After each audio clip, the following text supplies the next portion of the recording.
जय हिंद फ्रेंड्स। मैंने अपने जीवन में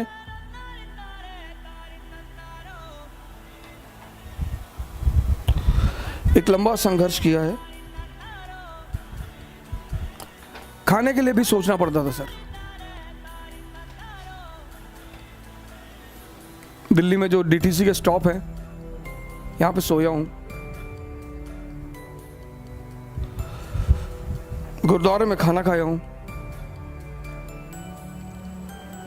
एक होटल के बियर बार में काम किया हूं।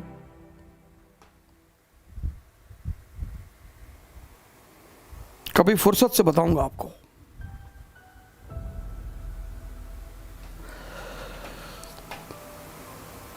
लेकिन बाबर की एक लाइन कभी कभी होता है ना कि कुछ चीजें आपके सबकॉन्शियस में बैठ जाती हैं। मैं आपसे कहता हूं बायोग्राफी पढ़िए, ऑटोबायोग्राफी पढ़िए, पता नहीं कौन सी लाइन आपके जीवन की दिशा निर्देशक बन जाए। और जब वो कहता है कि क्या हुआ जो मैदान हार गए, अभी सब कुछ नहीं हारे। वो अदम्य साहस और इच्छा शक्ति जो सर झुकाने और सजदा करने को तैयार नहीं। सर ये लाइन तो दिल में बैठ गई है सर। कयामत तक लड़ेंगे, कयामत तक लड़ेंगे सर। दिल्ली के लिए लड़ेंगे, काबुल के लिए लड़ेंगे। लड़ना ही जिंदगी है सर, और कुछ है ही नहीं। और दूसरा आदमी जिससे मेरा बड़ा लगाव है, अक्सर जब मुझसे लोग डायरी वायरी देते हैं, वो स्लैम बुक वगैरह की, इसमें कुछ लिख दो, तो मैं बस 2 वर्ड लिखता हूं, लिव डेंजरसली। नीचे का स्टेटमेंट है सर, स्टेटमेंट कोट है उसका, कहता शांति से मत, लिव डेंजरसली। मेरी डायरी का पहला पेज, हर साल जब डायरी खरीदता हूं तो उस पर यही लिखता हूं, लिव डेंजरसली। जिंदगी के कॉन्सेप्ट क्लियर है। नौकरी एक ही करनी थी, वो मिली नहीं। उसके बाद नौकरी करनी ही नहीं थी सर। मैं किसी की नौकरी कर ही नहीं सकता सर, किसी की। मैं जिसके भी साथ काम करता हूं उसको एक बात स्पष्ट तौर पर बोल देता हूं, हुक्म मत चलाना। वो तो हमने अपनी अम्मा का नहीं सुना। वो हमेशा हमसे कहती रही, निकाल देंगे घर से, निकाल दो। अब राजा मनकापुर थोड़ी हो कि 10,000 बीघा खेत है तुम्हारे पास, निकाल दोगी। कितना खेत होगा? 15 बीघा होगा, 20 बीघा होगा, 30 बीघा होगा, बहुत होगा 50 बीघा होगा। राजा कुंडा थोड़ी हो कि 1 लाख बीघा खेत है, निकाल दो। 15 बीघा खेत के लिए गुलामी, धमकी मत दो। और जब मेरा अंतिम अटेंड निकल गया और जब उन्होंने मुझसे कहा कि भिखमंगे हो गए हो तुम, अब जिंदगी भर मेरे टुकड़ों पर जिंदा रहोगे, उनकी इस लाइन ने भी जिंदगी को बदला सर। मैंने कहा ताने मत दो, कहीं दे रही हूं, हिम्मत है तो जी के दिखाओ। हाँ, मैंने कहा दिखाएंगे। बोली जा रहे हो क्या घर से? मैंने कहा जी। हाँ, बोले तो ये कपड़ा भी उतार दो, ये पैंट, ये शर्ट और वो अंडरवियर बनियाइन, वो भी मेरे ही पैसे की है। बहुत ताव है तो उतार के जाओ। सर मां बाप की मोहब्बत महान तो होती है सर, कभी कभी उनकी नफरत बड़ी फायदेमंद होती है सर। अगर वो मुझे नहीं भगाती ना, मुझे सहारा दे देती, भगवान के आशीर्वाद से हमारे साथ हैं, और मैं उनसे कहता हूं कि अगर आप मुझे सहारा दे देती तो मैं एमबीए कर लेता, मैं आपके साथ वकालत कर लेता, आप मुझे लखनऊ हाई कोर्ट में स्टैब्लिश करा देती, शायद मैं भी एक आम इंसान की तरह ही रह जाता। लेकिन उनका वो भगाना, वो वरदान बन गया सर। बहुत बहुत बड़े सहयोगी रहे मेरे संघर्ष के। मोहम्मद हुसैन भाई हैं, पता नहीं, हो सकता कहीं मुझे बैठकर सुन रहे हो।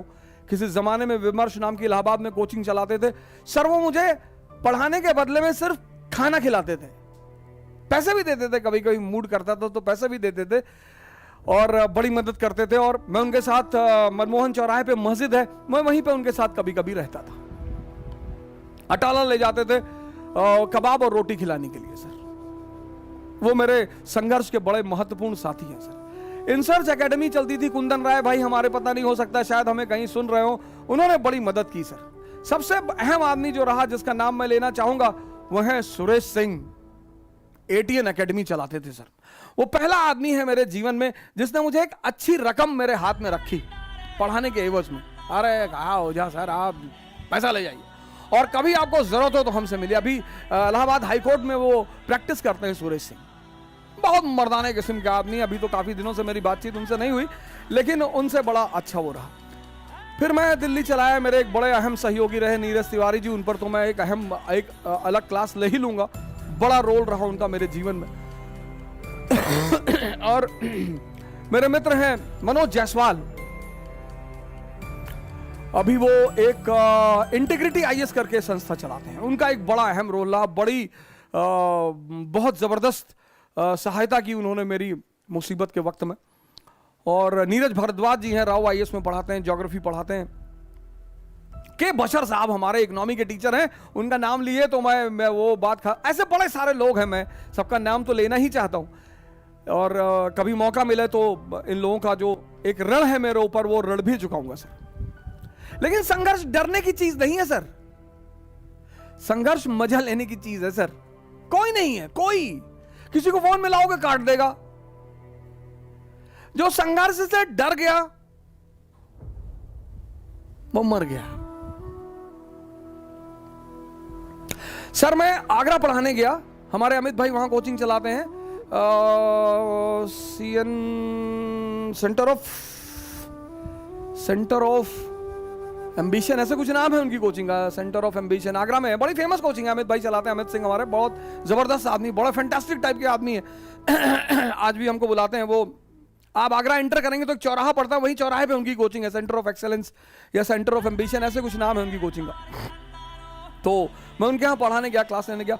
तो सर मेरे जो कपड़े थे पढ़ाने वाले वो गीले थे, पैसा था नहीं जेब में, और कॉल आ गई कि भाई आपको वहां आके पढ़ाना है। मैंने कहा यार वहां पढ़ा देंगे तो 10-20-25 हजार रुपए मिल जाएंगे। तो सर नीरज तिवारी ने क्या किया, वो जो मेरे कपड़े गीले थे, वो बंदा, हम यहां से आए सराय काले खां, और सराय काले खां से हमने बस पकड़ी और हमें आगरा जाना था। तो वो रास्ते भर वो मेरी शर्ट को बाहर ऐसे लटकाए रहा कि हवा चलेगी तो सूख जाएगी।